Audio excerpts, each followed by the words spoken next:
Hello, and welcome to this Linked POS training video. In this video, we're going to be talking about the sales terminal. The sales terminal is one of the main parts of Linked POS. So, to go to the sales terminal, head on over to the Sales Terminal tab. In the drop-down that appears, click on the Sales Terminal option. This will open up the sales terminal. The layout you see is the default layout of the sales terminal when you first install Linked POS. Changing the layout is discussed later in the video. On the left side, you can see the Items section. You can click on an item and it will be added to the invoice. The invoice is displayed on the right-hand side.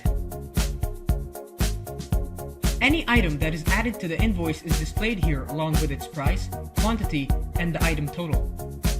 Note that you can change the quantity being sold on the invoice by changing the quantity here. If the item you're looking for is not displayed in the Items section, you can search for the item by its name or barcode using the search bar on top. In addition, you can view all the items currently in Linked POS by clicking on this Items List button.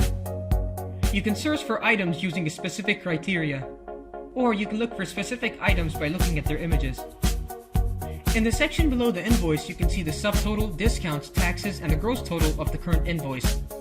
Next, you can choose or add a customer. This feature helps you run and keep track of customer loyalty programs. The default customer in Linked POS is the walk-in customer. You can add more customers by clicking on this Customers button. This will open up the Customers window. To add a new customer, click on this green plus sign in the top left corner and enter the relevant information. Once you're done creating an invoice, hit Cash, and this will open up the Cash checkout window. Enter the amount paid by the customer, and as you can see, Linked POS shows you the change due. Hit Enter and hit the Save button. This will pop up the invoice. This signals the end of your transaction.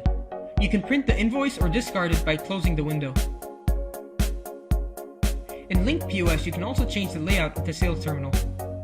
To change the layout of the sales terminal, head on over to the Sales Terminal menu. In the drop-down that appears, click on the Sales Terminal Options button. This will open up a window that looks exactly like the sales terminal but has some additional buttons at the bottom.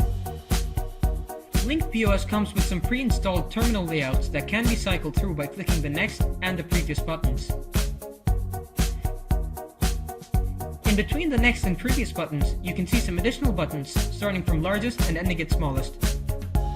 These buttons can be used to adjust the size of the components in the terminal window. Once you're done editing the layout, hit Save and exit the editor. When you go back to the terminal window, you will see that your changes have been implemented. We hope you find this video helpful. If you have any questions, leave them down in the comment section below.